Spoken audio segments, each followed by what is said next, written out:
Next question. Did you experience any form of culture shock when you first landed in Toronto? Definitely. I think I'm very lucky. I can say I'm very, very fortunate to not have had a huge language barrier, which a lot of times is a big issue that like affects culture shock. So I knew English pretty well, which is good. But I did have a lot of I guess I had culture shock in terms of just the diversity in Toronto, because it's not something that I was used to at all. So the biggest thing for me was like food. Like Albanian food is the most basic food you will ever see. It's like it has no flavors in it. I kid you not. All we use is salt and pepper, and even pepper is like, oh my god, no, it's too spicy. We're like white in like the most basic meaning of white. Like I am not even kidding. So. And we only have like our cuisine is only influenced by like Mediterranean and Italian food, so very, very basic. And then I came here and there's so many colors, spices in the food, a lot of Asian dishes that have ingredients that I have never even seen or heard of before. The first couple months here, I feel like I lived on pizza. Like I couldn't eat anything. I was like, I don't want to touch that. That's orange. Why should I eat it? I was horrible. I was such a horrible person. And it took me a very long time to get used to the food, and now I'm good. Like I eat lots of stuff.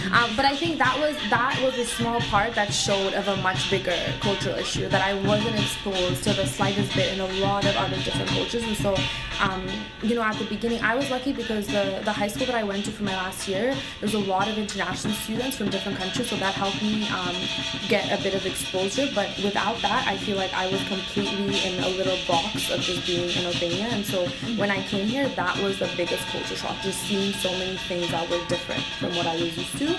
And it's not necessarily that I had an issue with it, I just didn't know how to react to it because it was so different.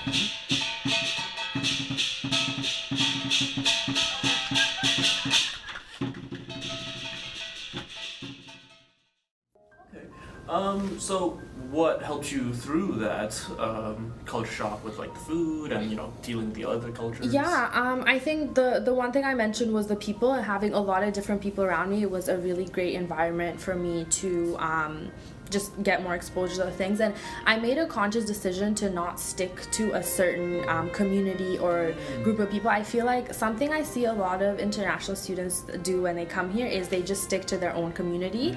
And I feel like that's honestly pointless. Like, I'm sorry, just because if you're coming here for a different experience, I don't see why you're gonna still keep yourself in that box, although I understand the comfort that comes with someone's community. So I made a conscious effort to not hang out with any Albanians. I was like, I want to meet different people. And so going out to different places. I moved downtown especially is very, very diverse. And so I think that was the biggest, kind of forcing myself to be in a situation that I wasn't used to helped me get more used to the different things.